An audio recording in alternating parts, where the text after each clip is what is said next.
So we're here at Middle School Science Day at Schoolcraft College. Science to me is really important, and especially inspiring the next generation of students. In STEM industries, it's usually predominantly male, and we're trying to change that. So today we're trying to build a little bit of a female STEM army to get going.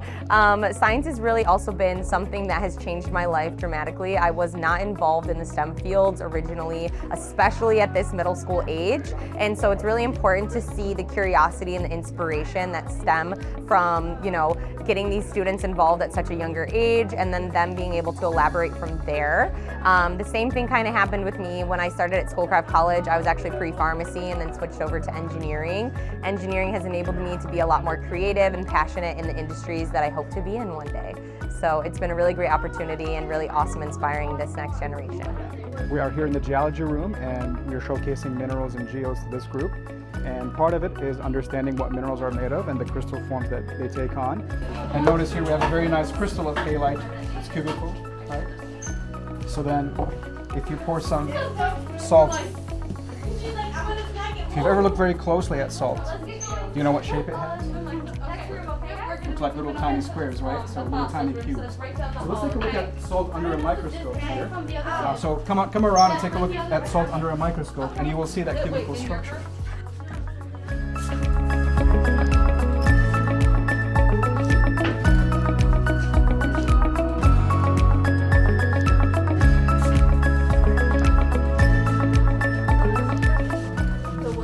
Saw the cubes? Yes? All right. We're also exhibiting common minerals found in igneous rocks such as granite, and letting kids kind of figure out what minerals are found in rocks. In addition, we're showcasing some unique properties of minerals, and as well as some minerals from Michigan and the Upper Peninsula such as copper, hematite, and magnetite. And we're wrapping this all up with having kids break their own geodes.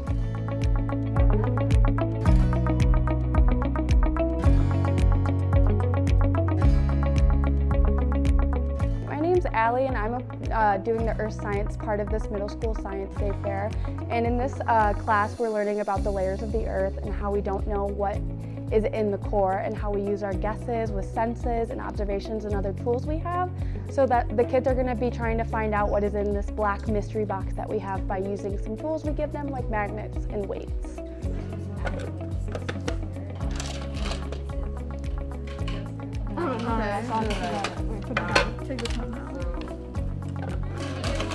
There's 3 to 4 items inside of your box. You have to figure out, forget what's in your box. Those are to account for the screws that are holding that box shut. Okay, so this is the room with the fantastic fossils. We go through the entire fossiliferous timeline from the beginning of time when the earth formed, when all the cyanobacteria was pumping all the O2 into our atmosphere, through when the microorganisms were starting to come into existence and starting to get our invertebrates and all of that, running through it, going through Michigan geology, the corals, moving on to the vertebrates, which formed after the invertebrates, and then we go over petrified plant life, plant wood, and then we go over the dinosaur geology, and then we go over ice age geology of mastodons, and then we make impressions of actual fossils in clay that they can take home, and they make their own mold of the fossil, and then they take it home, it dries, they can paint it, they can make their own fossils from the mold, and just have a great learning experience that they can take away from this room for years to come. This is our chemistry lab, and in here we basically did 2 experiments that are related to density. In the one, we have the students work in teams, and one team determines the density of some solid cylinders of various materials. The other team is determining the density of 3 liquids. They're water and 2 sugar solutions, and then they can make some predictions on whether the cylinders will float in the solutions. So they make predictions and then test them out and see how they come out. They're also able to determine or get a good idea what those cylinders are made of based on the density of the cylinder. The other thing we have going is it's kind of part demonstration and part experiment called frozen bubbles, where we have a fish tank that has dry ice in the bottom, which means it's full up with, the tank fills up with carbon dioxide gas, and we have the students blow soap bubbles onto the top of the tank, and because of the density of the carbon dioxide, the bubbles float on the carbon dioxide and then behave in some rather interesting ways, which gives us a chance to talk about diffusion and density, and a few bubbles make it all the way down to the dry ice and freeze solid before they land, hence the name frozen bubbles. When you guys are finished with the planaria, if you guys would like to come up to the SEM and learn how to focus That's the a great microscope picture. yourself. I've got a great image there. Yeah, you can see the height. See the eye spots? Yeah, it's kind So of if you take a look, we've kind of given you a map of a planaria here. Look at, you can see the eye spots and the nervous system and digestive system that kind of runs through it. So it's really good.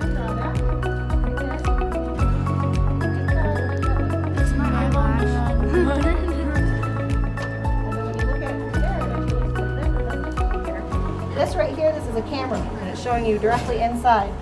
So here's the stage. I can raise and I can lower it.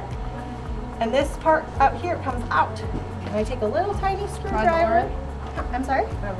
Yeah, just pull it back, right back toward yourself.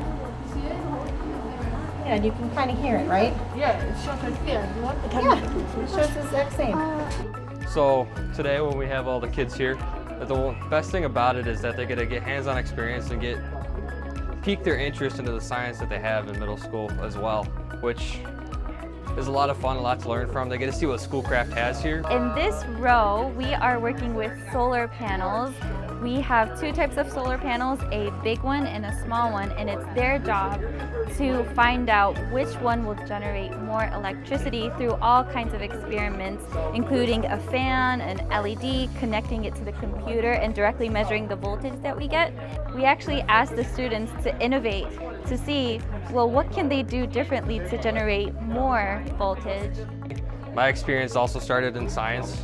I came here as a stepping stone, and now I'm at U of M.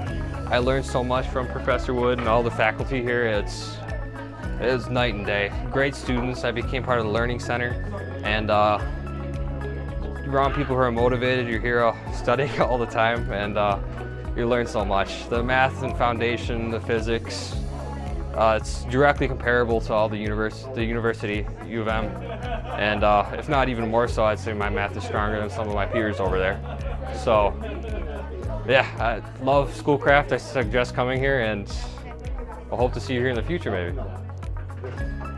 I really enjoyed the experience. I might come here. Yeah, we broke a few gems. Here's some broken pieces of the geoid right there.